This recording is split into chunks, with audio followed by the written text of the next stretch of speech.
All right, I think we're going to get started now. So welcome to the November edition of the PED Lunch Learn, featuring a presentation outlining the many events to be hosted in Hamilton, including this year's Grey Cup. Your presenters are Ryan McHugh, Manager of Tourism and Events, Pam Mulholland, Senior Project Manager, Elena Henderson, Tourism Product Development Specialist for Sport, and Sharon Murphy, Business Development Consultant for Tourism. If you have any questions during the presentation, please post them in the chat and they will be addressed at the end. Now let's get right to it, Ryan. Thank you. Can everyone hear me okay? Wonderful. Perfect. So thank you, Gord, for that kind introduction. And thank you, everyone, for taking time out of your busy schedules to join us today. As Gord mentioned, I'm Ryan McHugh, the Manager of Tourism and Events with Tourism Hamilton. I've been in this role since January 2021, and I can say that even against the backdrop of a global pandemic, the team has been incredibly busy and has secured what is really a truly unprecedented number of major events here in Hamilton. If you don't mind, Kevin, next slide, please. Thank you. So here's just a quick look at today's agenda, and because we have quite a bit of content to get to, I'll dive right in. And also, I know there's football games at 1 o'clock, so I don't want to keep anyone from that. So first, an overview of Tourism Hamilton, which is the brand name or banner for the municipality's roles and responsibilities related to tourism. The team is comprised of staff in both the tourism and events and creative industries and cultural development sections. As a team, we consider ourselves a small but mighty group with the mandate to drive economic impact by building on Hamilton's tourism-related strengths, which, as most of you on this call are probably already aware, are many, and they seem to be growing more and more plentiful each year. So as a team, we deliver on the following services or functions that are listed here. The first one, which is the focus of today's presentation, is event attraction and hosting. I won't dive into the other functions listed here in detail, but I do want to take a moment to point out a few of the team's recent achievements on these fronts. So the first one, on November 4th, our Tourism Hamilton marketing team won an innovation award at the 2021 Ontario Tourism Resiliency Awards. So Tourism Hamilton received this award for its promotional campaign, which was created for the second season release of Netflix Umbrella Academy, which, as many of you know, was largely shot in Hamilton. So well done and well deserved to our Tourism Hamilton marketing team. And then from a sector development perspective, we're happy to say that the team has assisted in facilitating the creation of some new and exciting attraction and tourism products here in Hamilton. And one example is the storied Toronto Rock lacrosse franchise announced that starting in the 2021 season, they'll be playing their home games at Hamilton's own First Ontario Centre. For those of you who aren't aware, their home opener is on Saturday, December 4th, and I would encourage everyone on the call here today to go out and support Hamilton's newest professional sports franchise. So those are my shameless plugs, so we'll go to the next slide.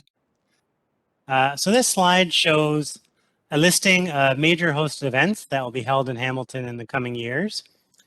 And before I speak to any one of these individual events, I just want to provide a little context of just how impressive this lineup of events is, especially given the fact that 3 of these events were secured during COVID-related lockdown. So that would be the NHL Heritage Classic, the World Synchronized Skating Championship, and the second Grey Cup were all secured this year.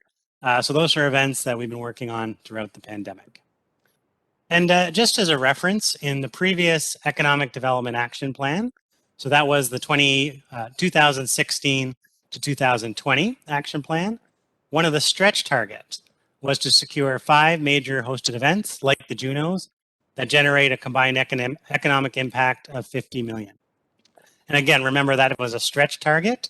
So I'm happy to say that over the course of the previous Economic Development Action Plan, the team was able to meet that target. But more importantly, looking forward, even over the next 24 months, the team has already secured 5 major events, including 2 Grey Cups, an NHL Heritage Classic, and an ISU World Synchronized Figure Skating Championships, not to mention 2023 Canadian Country Music Awards, and then a Canadian Open in 2024 beyond that. So looking at the Grey Cup, the last time the Grey Cup was held in Hamilton was 25 years ago as of yesterday, actually. So that was November 24th, 1996 at the old Iverwin Stadium. You may remember the Toronto Argos beat Edmonton on a snowy Sunday evening in a game that at the time was dubbed the Snowball. In 2021, the scale of the Grey Cup Festival will be modified or reduced as a result of the uncertainty that was in place for much of the year around COVID-19 restrictions. But there'll still be a number of events throughout Grey Cup week for those who would like to participate. And I'd also like to say that the Grey Cup Sunday will be a full-scale event as the Ticats are expecting a sold-out crowd at Tim Hortons Field, and Hamilton's own Arkells will be playing the halftime show. So also let's hope that the Ticats can pull out some big playoff wins and perhaps win a Grey Cup in front of a sold-out hometown crowd. That would obviously be a pretty incredible outcome and would be pretty tough to top in 2023, but wouldn't that be a great problem to have? And another very exciting event that will be coming to Tim Hortons Field on March 13th, 2022 is the NHL Heritage Classic. So this will be an outdoor NHL regular season hockey game between the Toronto Maple Leafs and the Buffalo Sabres. So it's safe to say that in hockey crazy Southern Ontario, and with two teams that play just an hour down the road in either direction, we fully expect a sellout crowd and thousands of tourists to come into the city to enjoy those festivities. So then if we fast forward 1 month, I guess even less than 1 month, on April 7th to April 9th, 2022, Hamilton will be hosting the ISU World Synchronized Skating Championships at the First Ontario Centre. This is an annual event that moves around the world, showcasing 25 teams from 20 countries, which compete for the world title. So Hamilton does have a rich history of hosting premium international and national skating events, including the highly successful 2015 World Synchronized Skating Championships. In this 2015 event, it was attended by over 14,000 spectators and showcased Hamilton to a worldwide TV audience. And Kevin, if you'd be kind enough, thank you. So, as I spoke to on the last slide, there's no shortage of big events coming to town, but I just want to take a moment to speak to some of the benefits that these events bring to our community. First, and this is the measure that is reported on most commonly, is economic impact. Just to provide an idea of scale, so prior to the pandemic, the economic impact studies showed that the most recent Grey Cups have generated more than 80 million in economic impact to the host cities. So if you look at the 106th Grey Cup, which was held in Edmonton, it had overall attendance at Grey Cup events throughout the week of over 430,000 people, including 55,000 people who attended the Grey Cup championship game, and over 30,000 out-of-town visitors who spent an estimated $30 million during their time in the city. But in terms of what that actually looks like in practice, so that would be every hotel room in the city sold out for the entire week of the Grey Cup Festival, and restaurants, bars, and live music venues just packed throughout the entire Grey Cup week. So just a ton of economic activity would come to the city. And again, the scale of the 2021 Grey Cup will be reduced, so Hamilton won't get the full benefit of the 2021 Grey Cup Festival. But in 2023, we have enough runway to make sure that that event is something special that the whole community can be proud of. But in addition to economic impact, major hosted events bring thousands of people into Hamilton. And this really represents an opportunity to put our best foot forward as a community and to really win, those hearts and minds of those who may have, what we'll call antiquated views of what Hamilton has to offer. And also, these events are often televised nationally and internationally. And more, the team is working to ensure that what's called the B-roll footage, so that is shots of Hamilton that networks use just to fill out a broadcast. So to make sure that this footage shows all the beauty that Hamilton has to offer. So instead of lazy stock photos of some smokestacks, We want to see the West Harbor, our waterfronts, our beautiful trails, to really celebrate the beauty of Hamilton. So then from an increasing livability standpoint, I just kind of go back to the City of Hamilton's Amazon H2Q bid. If you haven't seen that document, go Google it and just give it a quick skim. That was as much, if not more, of a, hey, come check out all that Hamilton has to offer from a quality life and livability standpoint, as it was, hey, look how open for business we are type sales pitch. And we may not have landed the HQ2, but we did get an over 800,000 square foot Amazon distribution center at the airport. So as a city, we must have done something right in that exercise. But really the main point here is, you aren't going to invest here if you wouldn't even visit here, let alone live here. So tourism really goes hand in hand with economic development, and Norm and the entire economic development team, we're going to continue to work closely and even closer in the years to come. So then in terms of civic pride, really just, picture this, a packed Grey Cup at Tim Hortons Field. The Arkells playing at halftime. Hopefully the Ticats are in the game, broadcast to a national and international audience, really showcasing everything Hamilton has to offer. If that, image, doesn't give you goosebumps, I think it's a pretty safe bet that you're probably not from Hamilton, because that would be, quite a moment for this community. So then when I speak to capacity building, when done well, tourism spurs more tourism. It used to be the case that Hamilton didn't have the hotel capacity or a suitable venue to host a major event like a Grey Cup. But over the years, we've secured more and more major events. Our hotel room inventory continued to grow. We were able to get funding for a brand new football stadium. We had more passenger flights coming to our airport. And just recently, Hamilton, as you're all aware, now has all-day GO service out of the West Harbor GO station. And as a result of all this activity and the continued investment in our tourism infrastructure as a city, we can now compete with any city in Canada when it comes to hosting major hosted events. And then lastly on this slide, in addition to some of the legacy investments such as Tim Hortons Field that I already discussed, these events often invest in Hamilton as a community and establish legacy programs that provide lasting benefit well beyond the event itself. And just one quick example, through hosting the 2015 Juno Awards, Music Canada worked closely with the Hamilton Music Collective and provided additional funding towards their Instrument for Every Child program. This program provides musical training and instruments to over 6,000 kids in Hamilton, so truly an amazing impact that supports our overall music strategy and objectives.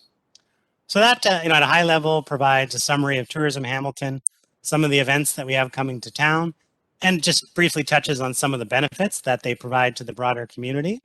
So I'm now going to pass over the presentation to Alana Henderson, who will speak to all of the hard work that goes into securing these events. Over to you there, Alana. Thanks, Ryan. Thanks, Ryan. So with the event only being 2 weeks away, Grey Cup, I think, is obviously a perfect example to lead things off and help paint the picture of the bidding cycle. Everyone knows it's a large-scale event. It is highly attended, draws a national TV audience. It generates great exposure for the host city, and of course results in significant economic impact. To get where we are today, years of planning is required to land such an event, which can be broken into two major areas: the sales and approval cycle, which I'm going to briefly speak about, followed by the execution of the event, which Pam will speak to a little later. So first, we want to make sure it is a fit for Hamilton. We look at our strengths, such as our assets and our partnerships, to identify if it is winnable. And of course, we also want to ensure we can meet the needs of the client in terms of venues, accommodations, transportation, and all other required hosting deliverables. So if we look at the Grey Cup, as a result of the Pan Am Games, we got a new stadium, which led to working with the Ticats and a goal of hosting 2 Grey Cups in 10 years. As Ryan referenced, the last time Hamilton hosted a Grey Cup was in 1996. And since then, the CFL continued to grow their festival and events footprint during Grey Cup week. So we simply did not have the hotel capacity to host.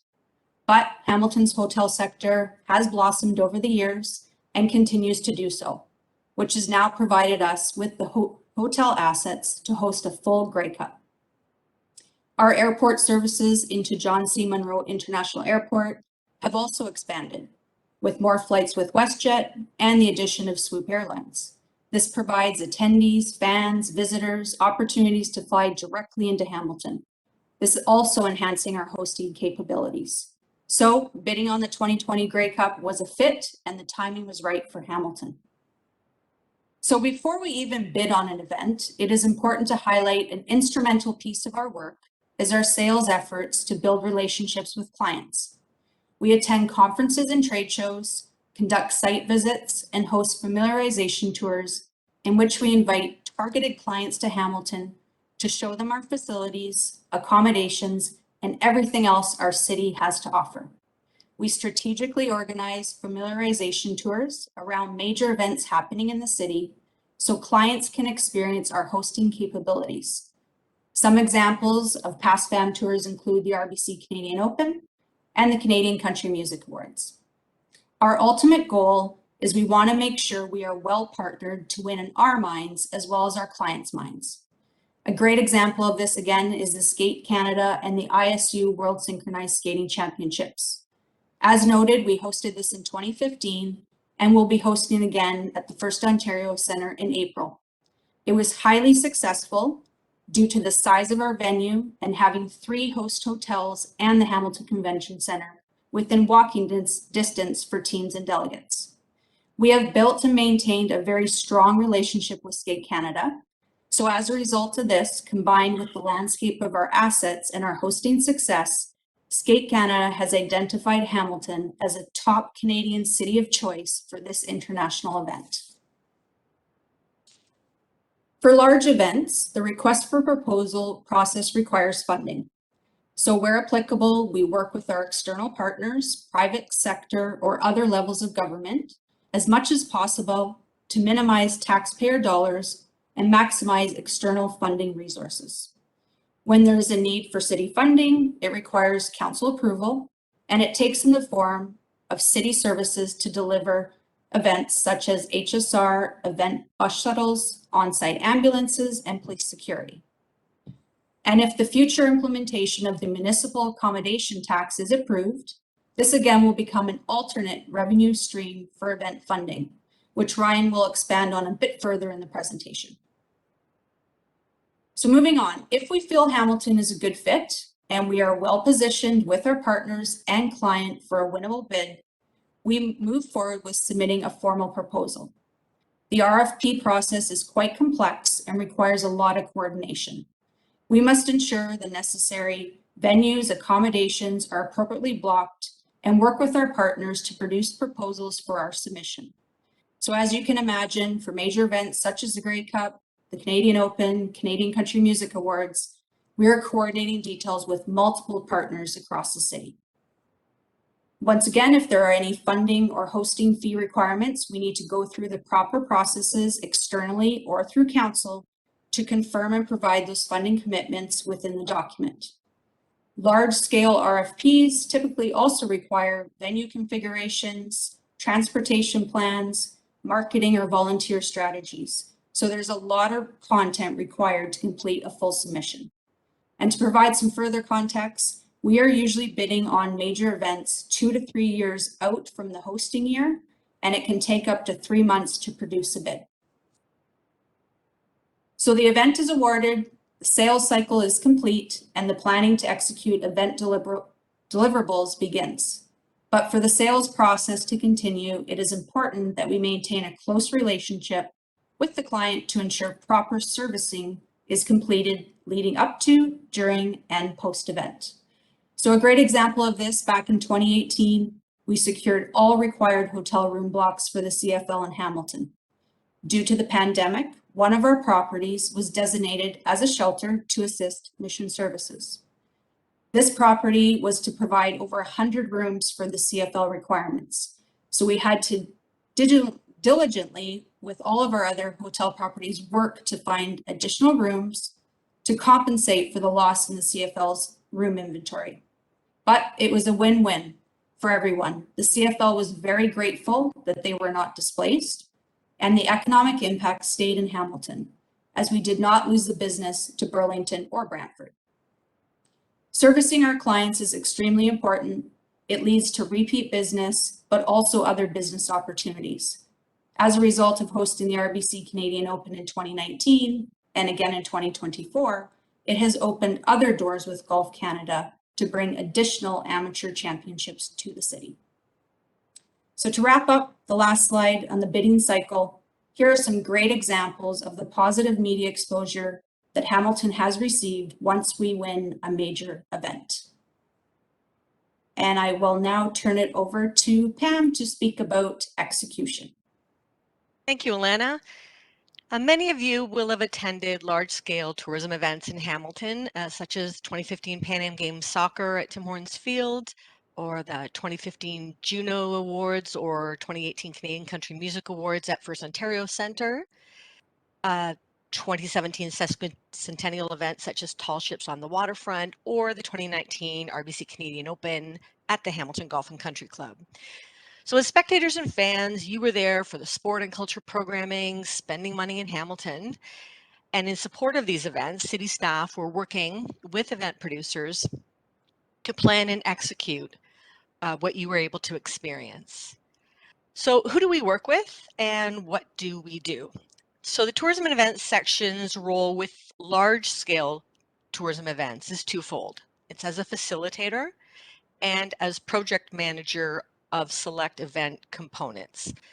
Most recently, my colleague Kevin Bunn and I worked with the Canadian Country Music Association, Golf Canada, and for the upcoming Grey Cup in December and the NHL Heritage Classic in March of 2022, the Canadian Football League, the Hamilton Tiger Cats, and the NHL. So they are the event producers, and we are facilitating their work to deliver the events in Hamilton. We also work directly with indoor and outdoor venues and event sector suppliers. Internally, we work with legal services and risk management on contracts, and we spend a lot of time working with two other cross-departmental teams. One is the Special Events Advisory Team.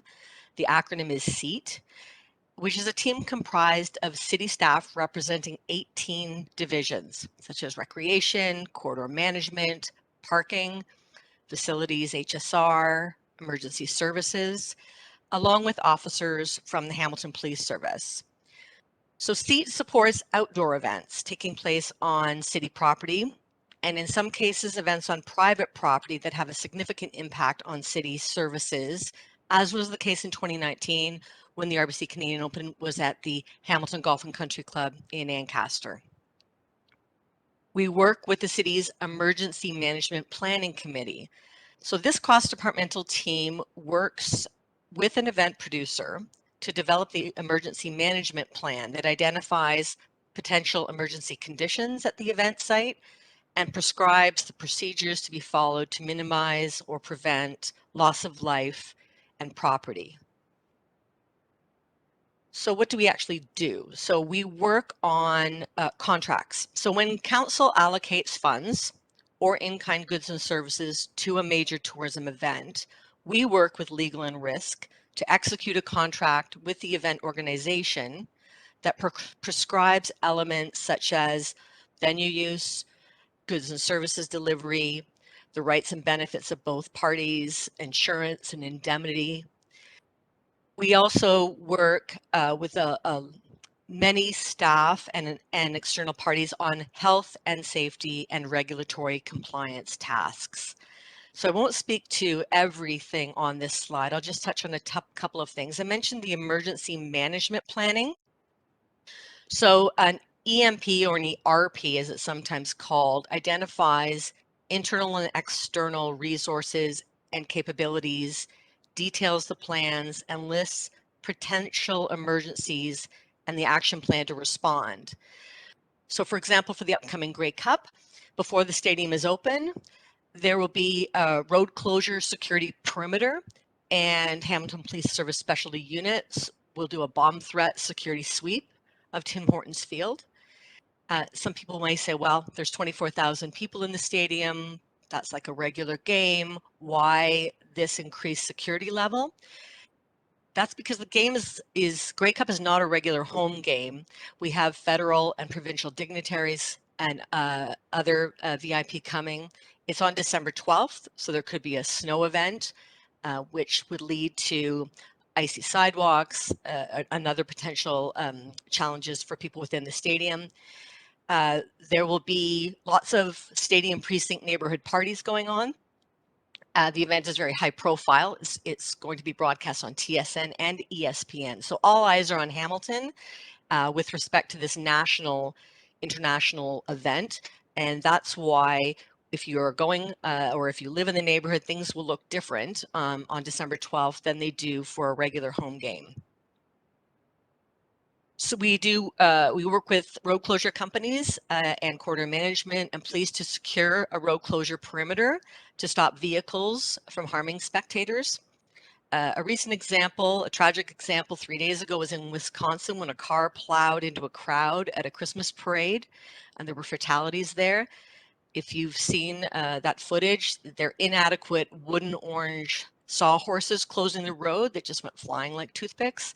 We don't use that equipment. If you're attending Grey Cup, you will see the Safeguard Perimeter Solutions equipment on our roads that will stop a vehicle that was trying to do an activity like you saw in Wisconsin. Permits. For example, for Grey Cup, there are permits issued for the halftime fireworks display, for road closures, for temporary structures such as large stages. So why would a stage need a permit? So stages of certain sizes require engineer sign-off to ensure that they can withstand things such as high winds. There are many examples of stage collapses that have happened.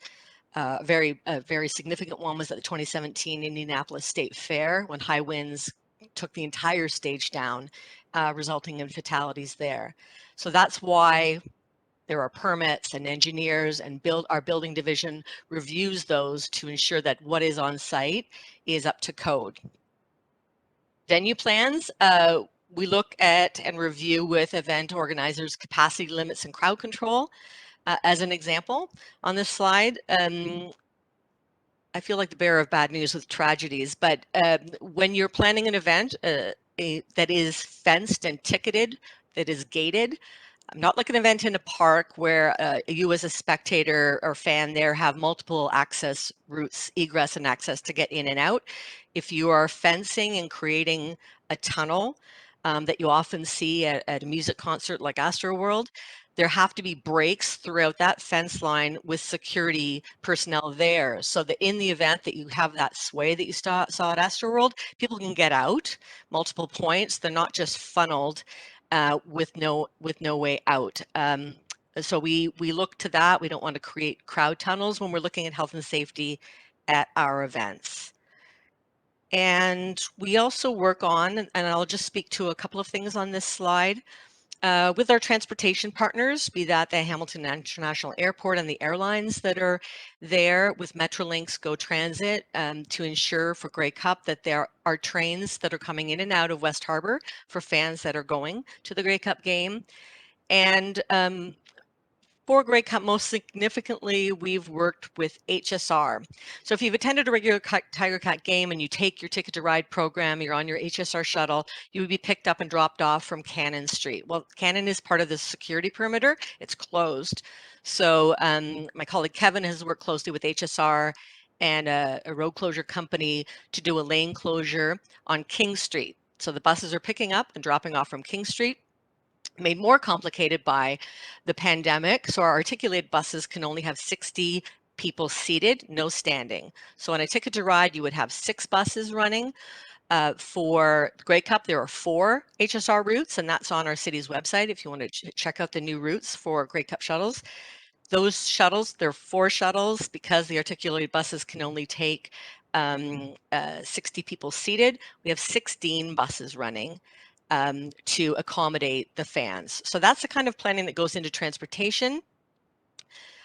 In the interest of time, I'll just briefly mention neighborhood parking. If you're a resident of Ward 3 around the stadium, you would receive a notification letter. They were mailed on Monday.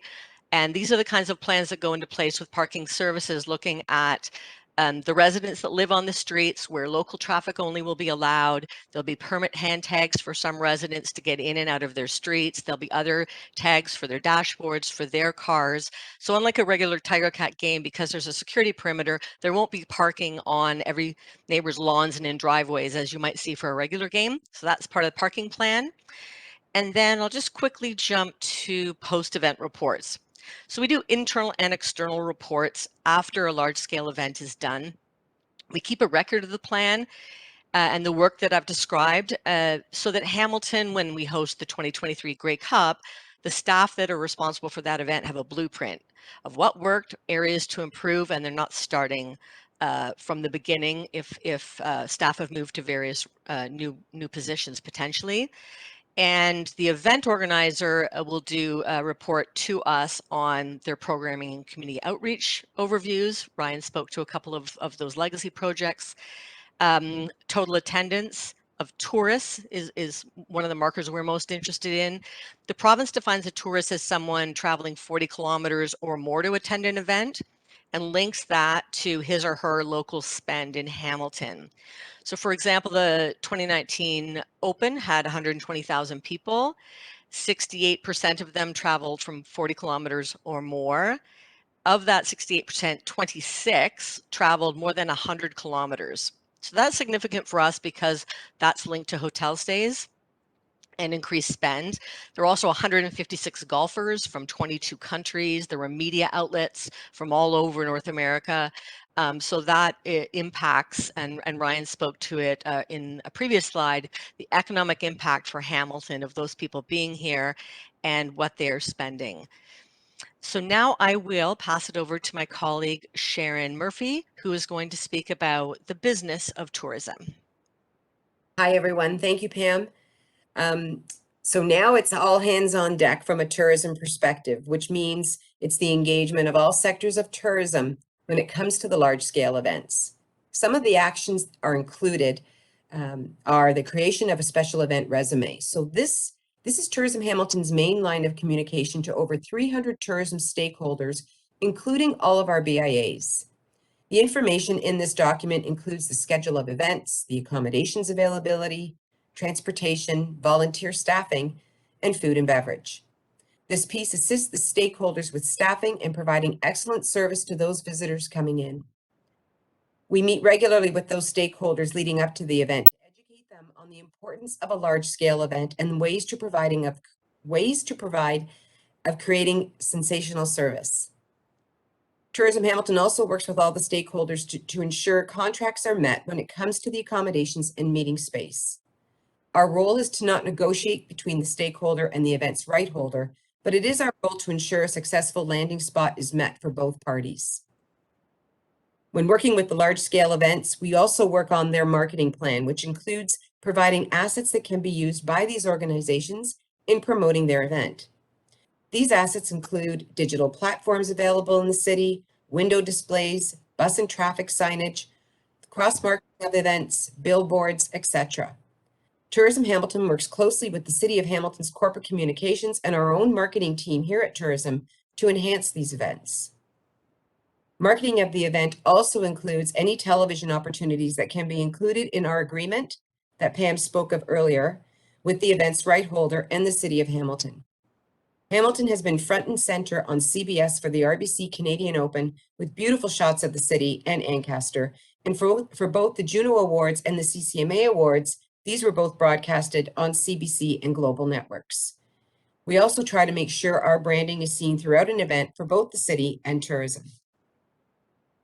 Another role is we ensure that the mayor and other dignitaries are versed in the event and included in invitations to various functions throughout the event. We craft speaking notes for the mayor and other dignitaries as customary for the staff of tourism. The tourism team is always present at the large-scale events that comes to the city anywhere we can. This gives us an opportunity to network with those delegates and attendees to further build on the relationships which assists with business development and retention. As Alana alluded to earlier, in most cases, we do attend and participate in familiarization tours throughout a large-scale event. Our strategically invited guests are invited into the city where we can showcase that large-scale event in its full execution and provide education to those clients in the hopes they will consider Hamilton for their future conference or sporting event. This is a very successful tactic for our tourism team with a proven track record of this source of business.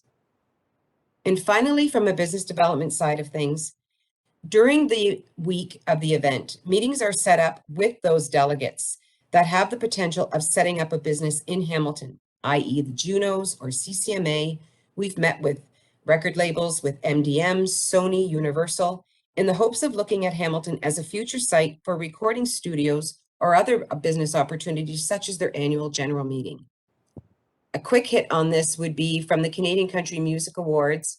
I had the pleasure of meeting in 2017 with our director, Carrie Brooks Joyner, the Country Music Association of Ontario. And successful now, we were successful in our bid to, I say successful a lot, to host their annual conference now 3 years biannually. So we've worked out a deal between the City of London and the City of Hamilton to host that for the next 5 years. So that was a direct hit from Canadian Country Music Awards. Canadian Country Music Awards was a direct hit from the 2015 Juno Awards. So that is all business development, business retention, and we're proud as punch about those stats. And last but not least, this is some of the post write-ups that we do get from our clients' testimonial. These testimonials go very far with future clients that are looking at the City of Hamilton to host their event. And this is the last one that we did receive from Ellen Reed from the Juno Awards. And I'll turn it back over to Ryan. So thank you very much, Sharon.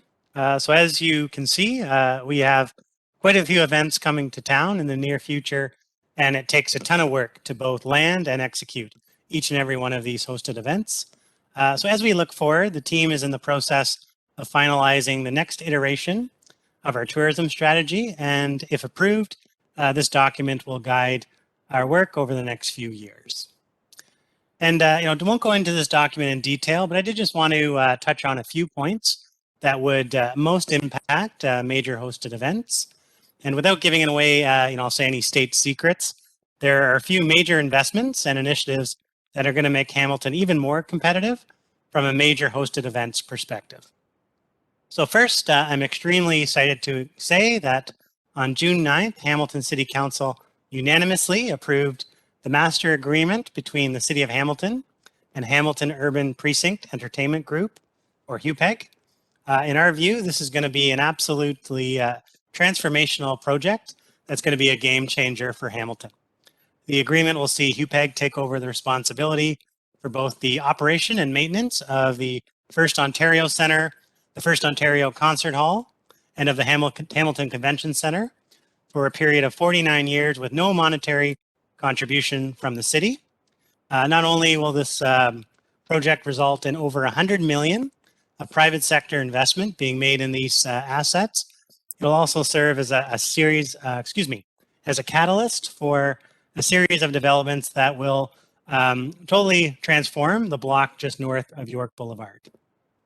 From a pure Tourism Hamilton perspective, these renovations at the First Ontario Centre, the Concert Hall, and the Convention Centre are definitely going to give Hamilton the competitive edge when bidding on events in the future. So then the investments in all-day GO service is another game changer from a tourism perspective. Now you can go from Union Station to Hamilton West Harbour Station in about an hour, with trains leaving every hour, 7 days a week. Even on Sundays, trains start at, I believe it's 8 or so in the morning, and the last one doesn't depart for Union Station until 11 p.m. So from a tourism perspective, we are highlighting this improved connectivity and convenience in all of our materials, whether from a leisure tourism perspective or as part of our group sales efforts. Then once complete, Hamilton's LRT line will provide further increased connectivity between neighborhoods and commercial districts within the city. This increased convenience of higher order transit systems such as LRT helps to really expand the geographical footprint of visitors' itineraries. LRT will be a big selling point when bidding on major hosted events, as connectivity between venues, hotels, and entertainment options is crucial to event organizers. Should also be noted that LRT construction and even the construction required to renovate the entertainment venues will be disruptive, and the footprint of any major hosted events that take place during these construction periods will have to be carefully coordinated with the LRT office and other city departments. So there will be some work to manage on those fronts while we wait for those investments to materialize. Then continuing on down the list, so the investment in West Harbour, we'll take what's already one of our most visited tourist destinations and take it to a whole nother level in the coming years. So this topic on its own could be, I'm sure, a whole series of lunch and learn. So I'm not going to speak, to the many benefits and opportunities that will stem from this. But safe to say that we are going to be looking to leverage, each and every one of those opportunities to drive more tourism to the city of Hamilton in the years to come. So then, two other items I'd like to touch on briefly. In early 2022, we'll have a report going forward to General Issues Committee recommending the implementation of a municipal accommodation tax, or a MAT as an abbreviation. If approved, this would establish a 4% surcharge on all hotel stays within the city, which would be collected by a newly established municipal service corporation, similar to the structure of that of Hamilton Renewable Power, for those who are familiar with that organization. So these funds would be used as a non-levy tax source, a non-levy source of funding, which we could draw on for covering the cost of major hosted events. So we no longer would have to compete with other council priorities such as affordable housing, infrastructure, etc. And then finally, our colleagues in municipal law enforcement are in the process of developing a licensing framework for short-term rentals. So short-term rentals, such as Airbnbs, are currently not officially permitted in the city of Hamilton. If a licensing scheme were approved by City Council, this would significantly expand the city's portfolio of accommodation offerings. So for larger hosted events such as Grey Cup, it is not uncommon, in fact it's typical, for Hamilton's entire inventory of hotel rooms to sell out. If Hamilton's short-term rental inventory were to serve as a safe and regulated accommodation option, it would allow Tourism Hamilton to include this additional capacity in our listing of accommodation alternatives. So on the tourism strategy front, there are many more items that I could speak to, but I just thought I'd highlight these five very quickly at a high level, as they will quite clearly have a significant impact on the way we operate and conduct our business over the next few years. But that concludes our formal presentation. So again, thank you very much for your time today. And of course, we'd certainly welcome any questions that you may have. Thanks, Ryan. I'm Jennifer. I'll be facilitating the Q&A. There's one question already in the chat. You kind of touched on it right at the end. But Ryan, or anyone else on the team, do you have any insights, or can you share information with the investment with OVG in the entertainment precinct? Is there anything additional you wanted to add to what you'd say? So absolutely, and I spoke to the investment in the entertainment precinct at a high level, but there's actually been a very positive development, which was broke in the media in the coming months. So in addition to HUPEG, which is the Carmen's Group, LaUna, the Paletta International, Meridian Credit Union, they have a new partner in the consortium. So they're named Oakview Group, so OVG for short. And the president and CEO of Oakview Group, so he's the former president and CEO of Maple Leaf Sports and Entertainment. So after that role, he started his own venues, construction and management company called Oakview Group. And they're actually the group that were the lead on the renovation of Seattle's new arena. So previously, I believe it was the Keystone Arena. Now the naming right is the Climate Pledge Arena. So they invested $600 million in that renovation in Seattle. They just cut the ribbon on the USB Center, which is where the New York Islanders play, in New York. So that one just went. So this group is really extremely well capitalized, and they're experts on investments in these types of venues. So I can't say what the grand total of the investment in the arena will be, but can safely say it's going to be well over $100 million of a renovation. So it's going to be a serious makeover, and it'll be unrecognizable once it's all said and done. So, we got to meet with them last week. They were in town, and they did a walkthrough through the venue, and the bones of that building, are solid. There's a ton of space, and they're going to activate every square inch of that space to, enhance the user experience in those venues. So really, really exciting. And, that's going to bring a lot of additional business to Hamilton and, perhaps some additional sports franchises down the road. So very exciting stuff. That is very, very interesting. I know for my role in planning, it's definitely a lot of what we do is so interconnected with what you guys do. You get to be the fun event planners in a way, and we get to do all that like stuff years before to get anything built for you folks. I had one personal question. How on earth did you get the Arkells? Yeah, so that one was one where it seemed like anyone but the Arkells would have been, just wouldn't have felt right, and I think all the stakeholders knew that. And, a lot of times throughout this process, I think they were just waiting to say, well, what capacity are we going to be allowed to have? Because you can't book a big act like that if you have no fans or limited fans. So really, once, it was clear that they could have a Grey Cup with over 22,000 fans, a sellout in the venue, that really makes, the economics for a big act like the Arkells to work.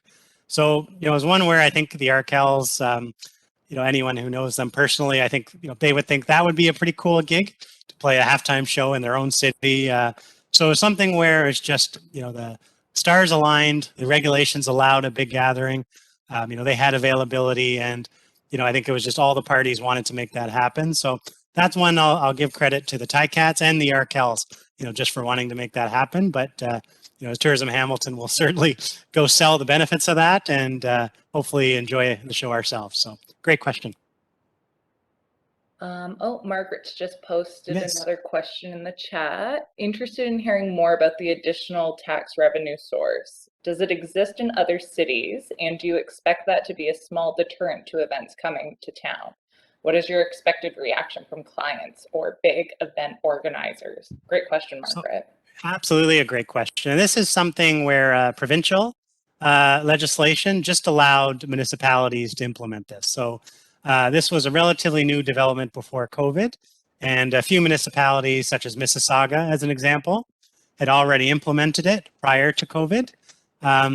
We chose, once COVID hit, felt it wasn't the time to put a new tax on a hard hit sector like the accommodation sector. So we are still treading carefully, but it's something that across Ontario, that'll be pretty standard. And really, that's not the events who are paying that 4% surcharge. It's the individuals. And really, you look at Grey Cup tickets. Even the starting ones that are left are $400. So these are people with a little bit of money to spend. So there are that's a fair comment. If we were the only ones implementing this, yes, that would put us at a slight disadvantage, but this will be more common, and it's what we do with that money, right? It's not spending, it's investment. And if we invest it in outcomes, we're confident that, we'll still get visitors into town and we'll still fill up those hotels. But absolutely great question. Do you already have a plan in place for what that money will be invested towards? So we certainly have our plans, and there's staff recommendations of what that looks like. Council still has to approve and then ratify. So I won't be presumptuous that our vision is their vision, but ideally that would be earmarked for tourism purposes, whether it's funding city services required to execute a big event, or perhaps for staffing, contract staff required to execute. So those are the types of uses, but we'll let council deliberate on this issue and see where we land. Interesting stuff to keep watching. Mm-hmm. Any other questions? We've got about 9 minutes left. Fire away, folks. I was interested in, I know you touched on it briefly, I think it was Alana, when you were saying that 100 beds were reallocated and you had to find new places for people to stay. How do you even, like, that's a large number of beds, and I think you said that's in the city as well, because optically, if you were to try and evict people, that would look really bad too. So I can only imagine the problem solving that went into that. Yeah, well, we were, we're very fortunate. We have great relationships with our hotel properties, and when we're doing hotel blocks, we always have to work very closely with them. So we were very thankful. They were fully on board to kind of tweak some areas in terms of arrivals, departures, and we just kind of plugged away at it, and we're able to secure what was needed. So it was, I big thank you to our hotel partners to pull that off, because the CFL certainly didn't want to be outside of the city, especially for their important hotel room blocks. So. That's And good. even and another challenge, the actual date was pushed back because there was uncertainty. So you can imagine people would have booked a hotel room years in advance, right? In some cases. And all of a sudden, the team was scrambling to not only arrange a few hotels, but to rebook the whole inventory for a December date as opposed to a November date. So they, the team, it's so proud of the work they put into this one, because this is a giant event and it has been ever changing as COVID restrictions changed. It's always been a moving target, and now we know the scope of the event is final, and the team, they're working hard to make sure what usually would be a year of work can get done in a month or so. So they've been incredibly busy, and it's going to be a huge successful event. And I think it's nice for everyone on this call to know all the hard work that goes into it on the back end to make that possible. So again, kudos team, really well done. Can I just share another comment that just happened yesterday with Grey Cup? And if this is what happens with the large scale event. So if those of you hadn't heard yet, Burlington Taxi will be closing its doors this week. So I had heard about it yesterday, and so I reached out to our taxi cab companies they were aware of it, because we do have outside visitors that can't get rooms in Hamilton that are staying in the Burlington Oakville area. So they are reaching out to those hotel partners, to the restaurants out in those areas, to make sure that they know that Hamilton Cab and Blue Line have availability, and they will make sure that they are called for those rides. So again, it creates economic impact for the transportation companies here in Hamilton to get them to and from. But that's how we have to scramble when things happen like that. And as Ryan alluded to, the dates changed, and Alana had to do a lot of work to secure the new dates. A lot of Christmas parties had already been booked at various venues. So we couldn't get a lot of the space that we needed, but that still all worked out because there were still COVID restrictions in place. And the Ticats were able to finalize everything at the Hamilton Convention Center, which is really good because everything will be there rather than everywhere throughout the city. So it makes it really nice fit for Hamilton for this Grey Cup. And from an execution standpoint, we then can communicate with the rideshare companies like Uber and Lyft, and with the cab companies, so that their drivers have an app that sends them to a specific area to drop off, pick up the clients that they're transporting, so that they're not trying to go to the stadium because of the road closure. So they're being directed, as they were for the RBC Canadian Open, they were sent to a specific parking lot, which we'd set up to have taxi and rideshare move through. So they're not just stopping all over within the neighborhoods, which leads to traffic management challenges. That's great. Thank you. There's another couple questions in the chat. One from Carlo. Any word of the World Cup qualifying game between Canada and USA will be in Hamilton at the end of January? I will take this one. So first, that event, wherever that occurs, that's going to be an incredible event, really well attended, sold out. There will be one Canada location, and now that border travel is allowed, you're going to get a lot of people coming in from the States and across Canada. So an amazing tourism event. As for the question, is it coming to Hamilton? I can neither confirm nor deny that rumor. So there we go. I'll have to leave it at that. The exciting stuff to have to wait and see. How many Airbnbs or bed and breakfasts do you anticipate in that? I think you guys referenced that there's more of those coming. Yeah, so even, and I know on this item, our licensing has been doing a series of reports, and one of their more recent indicated there was over 500, short-term rentals throughout the city, and that report was probably, 4 or 5, even 6 months ago. So that number is likely much higher than that, and as these platforms like Airbnb become more popular, definitely, we would expect that number to increase, and assuming there was a licensing regime, which actually made them officially legal and ensured the safety, I would expect that would expand significantly. So that would, where somebody, as Sharon spoke to, there's those for Grey Cup. Every Hamilton hotel is full. They take their business down to Burlington or Oakville. It'd be great if we can get them staying in Hamilton and spending their money locally wherever we can. That's an interesting one. In 2023, it shouldn't be a problem, Ryan, if all the hotel builds stay on track. That's true. We have many hotels coming online. So how many beds? How many beds coming on? It's good. It's well over 400 that should be hoping open by 2023, which assists us greatly. Yeah. Well, thank goodness for your friends in planning and in the building department. Absolutely. Right? Just, getting our little perk in there. Got to get those kudos in. Yeah. For sure. Yeah. Well, I think our time is coming to a close, so we might as well wrap up soon. Definitely great job by all of our presenters. Very exciting times coming to Hamilton for sure. So I'd like to thank our great group of presenters, including Kevin Bunn, who coordinated the efforts and managed the presentation. I'd also like to thank Jennifer Roth for moderating our questions, Marie Auk and Sylvia Sadowski, as well as the entire Employee Engagement Committee. And of course, a big thank you to all of you for sharing your lunch hour with us. So watch your inbox for details of our next Lunch and Learn, which will be in January, as Christmas, December being a short month. And also we'll be sending you links to the video presentation as well as slides to the presentation.